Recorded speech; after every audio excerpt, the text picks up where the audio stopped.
decided to do an up-close video for the brand new Nuvo gems. I've already filmed a technique video showing you my swatch book of all the things I've done with the gems, and I've still got my samples with me, so I'm going to film the up-close look as well. I filmed that a few days ago, so I can't remember exactly what I said in it, so there might be some overlap of what I've said. But so the brand new Pure Sheen gems in the Nuvo range from Tonic, and there are 8 different types of gems, and all of them are different shapes and colours as well, but there are ways of colouring them if you wanted to use multiple shapes but you wanted them all to be the same colour on your project as well.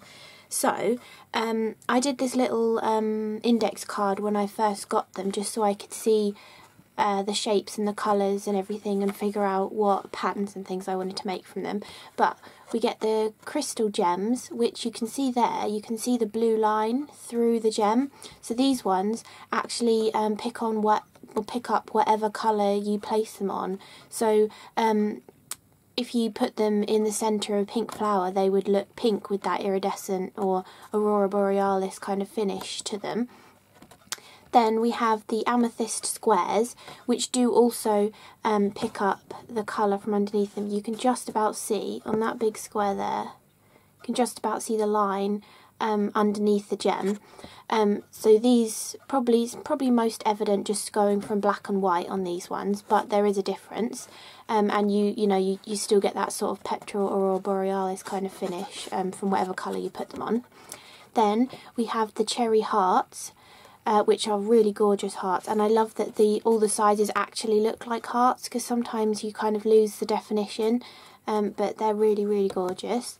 Then we have the water droplets, which are a lovely blue colour, and there's 3 different sizes. Oh, all of them have 3 different sizes in them as well. So in the one pot that you get 3 different sizes of the gems, which I think is amazing. And then we have the rose triads, which if you got kit number 19, you would have had a little mini pot of them, and you can have seen from that the amazing quality of them. They're really, really high quality gems. Then we have the silver petals, which obviously are a gorgeous silver colour. We've got these pearl rectangles, which look so cool. You can really see that kind of sparkly, pearly look underneath them, and they actually still show up white if you put them on black. You can see you can't see that line through them, so whatever colour you put them on, they're still going to be white, which is nice. And then finally we have the golden ovals, which are really pretty as well, and they make great bodies for dragonflies and butterflies. So those are the 8 different gems that you get. They come in pots like this, and it's 20ml pot. A really decent amount actually. I mean, I made that entire swatch book, and I've done all of these plus like double all of these with the patterns and things, and the 2 I'm getting the lowest on are the rectangles and the golden ovals. But for one of my cards, this one you can see in the background, there's 30 of those rectangles on there, plus I've got 30 for a repeat of that card, and I've done loads of patterns in this swatch book using the large rectangle as well. So I reckon there's more than 100 of the largest gem in each of these pots, plus the middle size and the smallest size as well. So they really are going to go a long way. I mean, you might not want to be as extravagant as I've been on some of the cards, but I just wanted to show all the different ways you can use them. So if you wanted to go really over the top and use like 30, 40, 50 gems on a card, you know, I thought I'd give you some ideas for that as well. So those are all of the gems, which I'm sure you're going to be seeing in my videos a lot, because I've had these sitting around for a little while and we haven't been able to use them in our samples yet. And I deliberately left them downstairs because I was like, if I have them on my desk, I'm going to keep wanting to reach for them. But now I can actually play with them and put them on lots of different cards as well. So I've got 6 different samples that I have done with, actually there's 7, because this one's using some of the gems on it as well. So 7 different samples. A lot of them are using the ideas from my swatch book, because I made the swatch book first, and then sort of picked out my favourite ideas or ones that I thought would be nice to show as a full card, you know.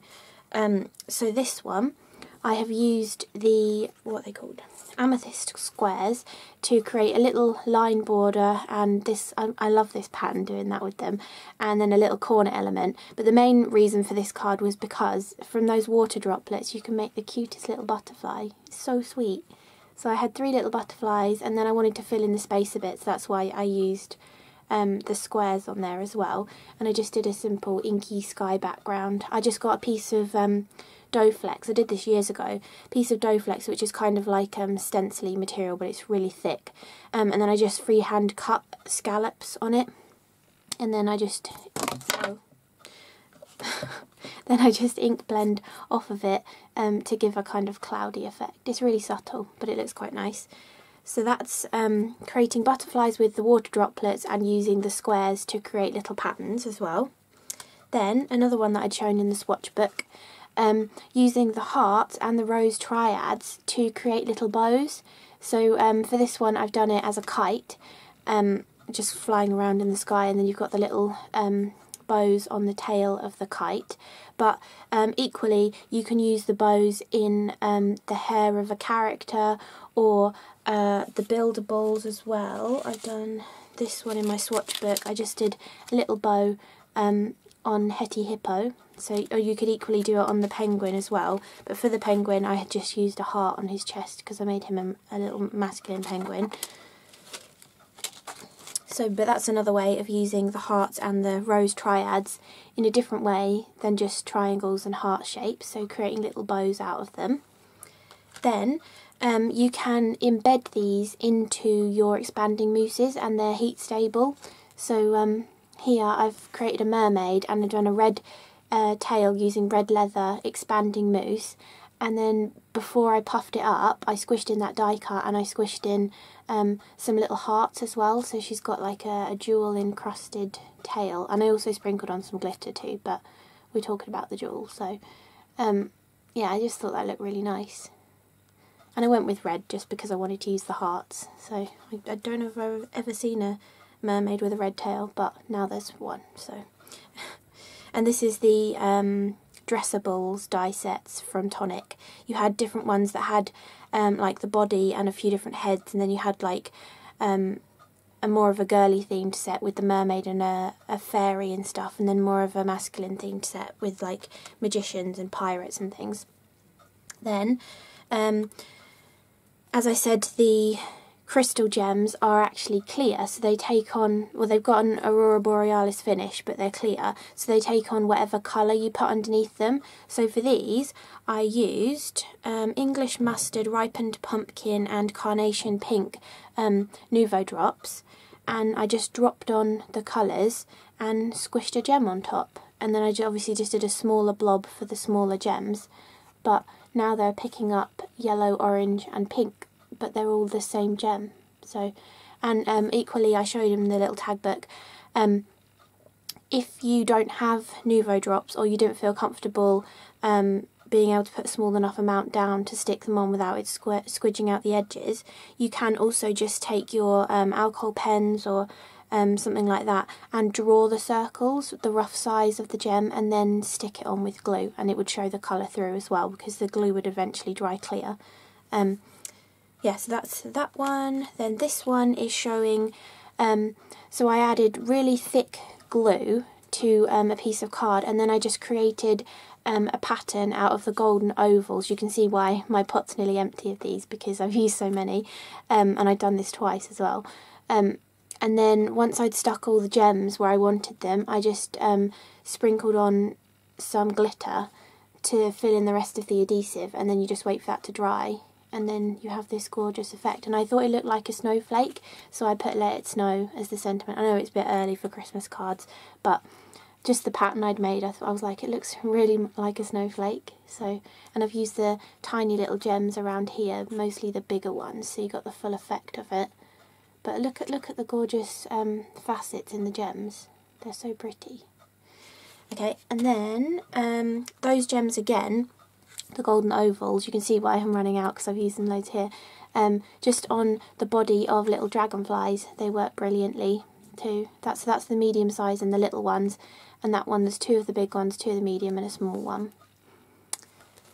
And then finally my favourite card that I was sitting having breakfast yesterday, and I don't know what made me think of it, but I was just like, oh, you could make a maze with the little rectangles, and then use one of the other gems to like guide around it. So the idea is that obviously the heart is just somewhere in the maze, and you've got to get it to over here. So I just sort of created a cute little maze that you can move the heart around in, and then get it into the place where it's supposed to be. I thought it was quite a cool interactive card. Sorry, you can just see everything reflected in the acetate. But I used double height of foam tape. You just want to make sure your foam tape is thicker than the height of the gems, so that that gem will freely move around. But I just thought it was a really cool idea. So, and I did you are amazing as a funny pun as well. So yeah, there's so many ways of using these gems. I mean, there's obviously, I haven't used them. Oh, I did use them somewhere, didn't I? No, I don't have that card anymore actually.